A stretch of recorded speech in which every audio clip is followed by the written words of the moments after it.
स्थानीय निकाय और धौलपुर नगर परिषद में प्रशासक की नियुक्ति के पश्चात कल नगर परिषद के चुनाव संपन्न होने जा रहे हैं। ये चुनाव भी सत्तारूढ़ दल करवाना नहीं चाहता था। माननीय उच्च न्यायालय की दखलंदाजी के बाद ये चुनाव हुए और चुनाव के प्रारंभ से ही जब वार्डों का परिसीमन हो रहा था उस समय से ही सरकार की बदनीयती सामने आई। जिस प्रकार मापदंड और मानदंडों को तोड़कर वार्डों का परिसीमन किया गया, येन केन प्रकारेण किसी न किसी प्रकार से स्थानीय निकाय और पंचायत राज संस्थाओं पर कांग्रेस काबिज हो जाए, इसका प्रयास किया गया। और मैं समझता हूं कि इस प्रयास की पहली कड़ी के अंदर पंचायत राज संस्थाओं के जो चुनाव हुए हैं, 21 जिलों में सिर्फ 5 जिलों के अंदर कांग्रेस सिमट कर रह गई और उसके बाद भी राज्य के मुख्यमंत्री कह रहे हैं जनादेश हमारे पक्ष में है। ये चुनाव जो कल संपन्न होने जा रहा है, इस धौलपुर जिले के अंदर ये चुनाव कांग्रेस पार्टी बनाम भारतीय जनता पार्टी के बीच में न होकर राजस्थान पुलिस बनाम भारतीय जनता पार्टी के बीच में हो रहा है। शासन प्रशासन का इस प्रकार का नंगा नाच मैंने मेरे 35 वर्ष के संसदीय जीवन में कभी नहीं देखा। जब राजाखेड़ा के अंदर पूर्व विधायिका के 2 पुत्रों को सिर्फ इसलिए उठाकर एक बिना कसूर के बंद कर दिया जाए कि राजाखेड़ा की नगर परिषद में भारतीय जनता पार्टी का वर्चस्व नहीं हो, बाड़ी के अंदर पुलिस के संरक्षण में पुलिस थाने पर बैठाकर उम्मीदवारों का विड्रॉल करवाया जाए, ये पहली बार हो रहा है। और मैं समझता हूं अच्छा रहे कि इस चुनाव के अंदर जो चुनाव निशान है, हाथ का निशान, उस हाथ के निशान के जगह पर अगर पुलिस का निशान आ जाए तो भी ठीक रहता, क्योंकि परोक्ष रूप से पुलिस लड़ रही है। बड़ी विडंबना है और मैं समझता हूं कि ये सरकार की मजबूरियों से ये चुनाव हो रहा है। और इस चुनाव के अंदर जिस प्रकार का नंगा नाच हो रहा है, भारतीय जनता पार्टी के जो हमारे पार्षद निर्वाचित पार्षद है, उन निर्वाचित पार्षदों को वो भारतीय जनता पार्टी के प्रशिक्षण शिविर में नहीं जाए, इसके लिए यहाँ के डीवाईएसपी मिस्टर मीणा 2 दिन से बिना सर्च वारंट के और छापेमारी का काम कर रहे हैं।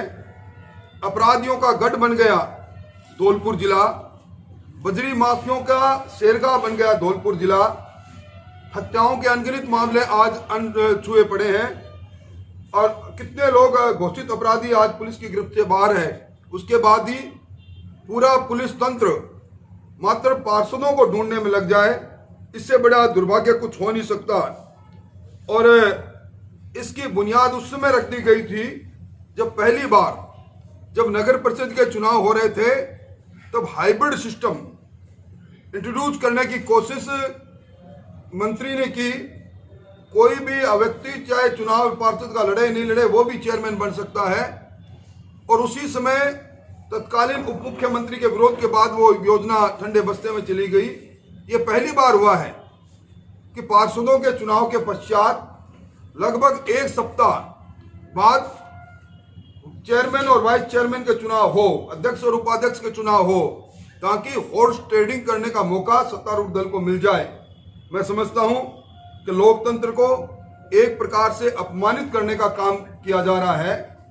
और जिस प्रकार की हालात सरकार की है, एक प्रसिद्ध समाचार पत्र के सर्वेक्षण ने सिद्ध कर दिया कि राजस्थान में सिर्फ 32% लोग ये मानते हैं कि सरकार काम कर रही है। बाकी लोगों ने कहा कि सरकार काम ही नहीं कर रही, हर मोर्चे पर सरकार विफल है।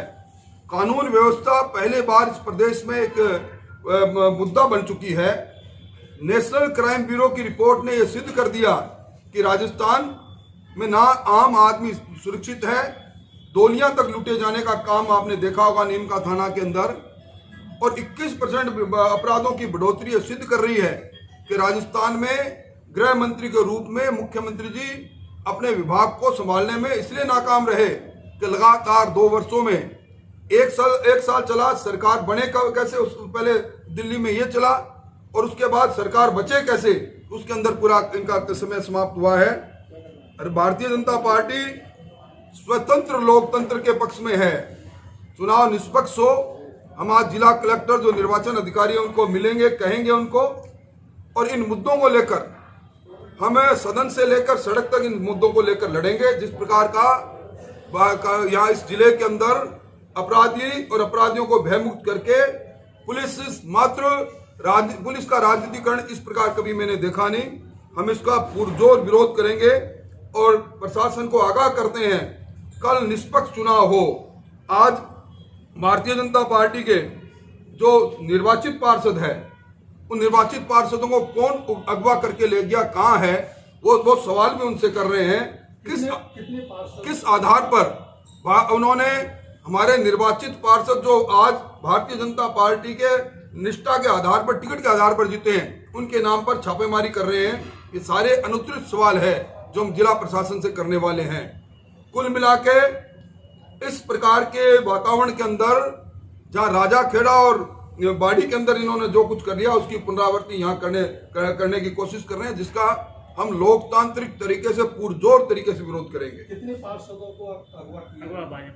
अभी भारतीय जनता पार्टी के 6 पार्षद हैं जो किसी न किसी कारण से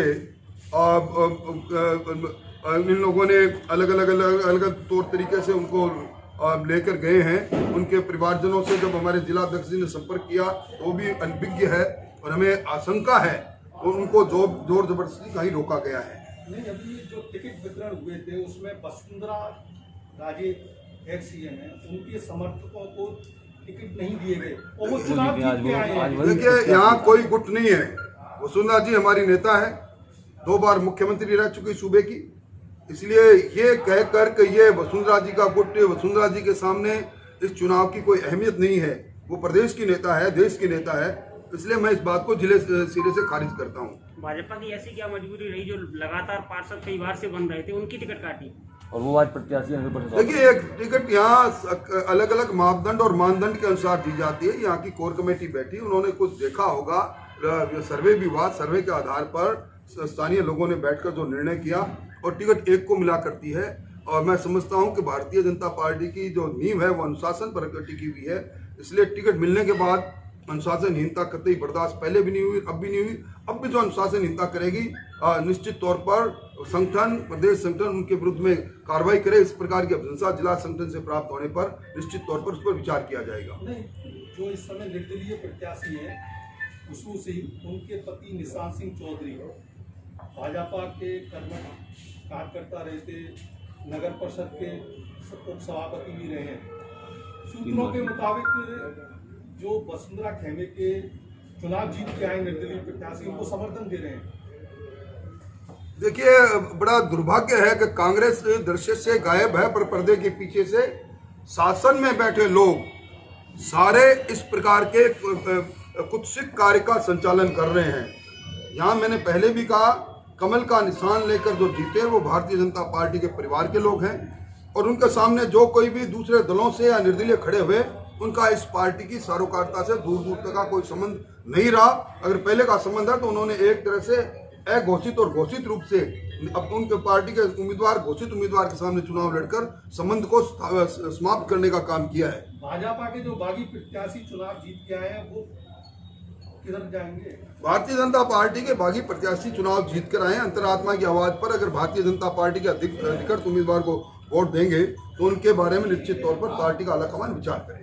एक्स-सीएम आए यहाँ दौलतपुर में बैठक वगैरह चल रही है, उनके पूर्व मुख्यमंत्री जी के स्तर की ये बैठकें नहीं है।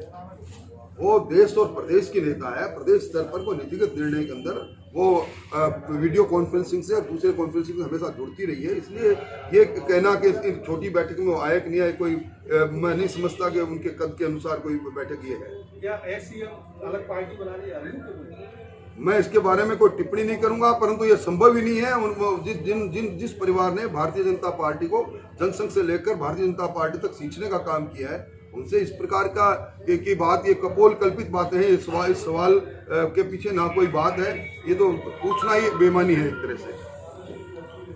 दूसरी बात, यहाँ की बात की जाए, आप बता रहे हो कि यहाँ पुलिस सपोर्ट कर रही है कांग्रेस का, आपको देखने को मिला है क्या?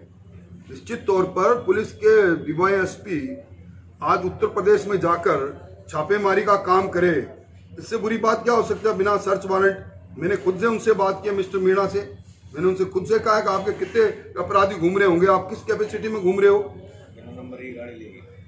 बिना नंबर की गाड़ी से पुलिस के आला अधिकारी इस प्रकार का काम करे तो हम इसका विरोध करेंगे। और मैं चेतावनी देना चाहता हूं, लोकतंत्र के अंदर ये तंत्र किसी पार्टी के पास स्थायी रूप से रहे, इसको भूल जाना चाहिए।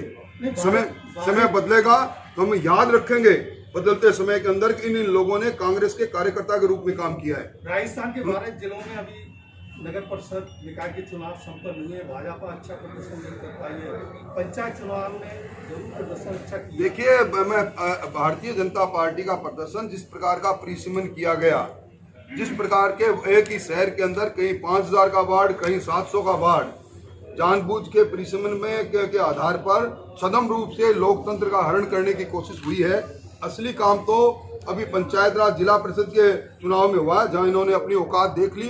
2 करोड़ और 18 लाख लोगों ने उसमें अपना मतदाता थे, जिन्होंने अपना मत का प्रयोग करके कांग्रेस को धूल चटा दी। और जिस तरह मैंने कहा कि कांग्रेस हर मोर्चे पर विफल हुई है, इस सरकार को देखने पर कहीं दूर दूर तक ना विकास दिखता है, ना सरकार का वजूद दिखता है, ना कानून है, ना व्यवस्थाएं हैं। और चाहे बिजली की बढ़ी हुई दरों हो, रुका हुआ विकास हो, इन सारी बातें ये बताती है कि सिवाय किसानों को, बेरोजगारों को धोखा देने के अलावा इस सरकार ने कुछ किया नहीं।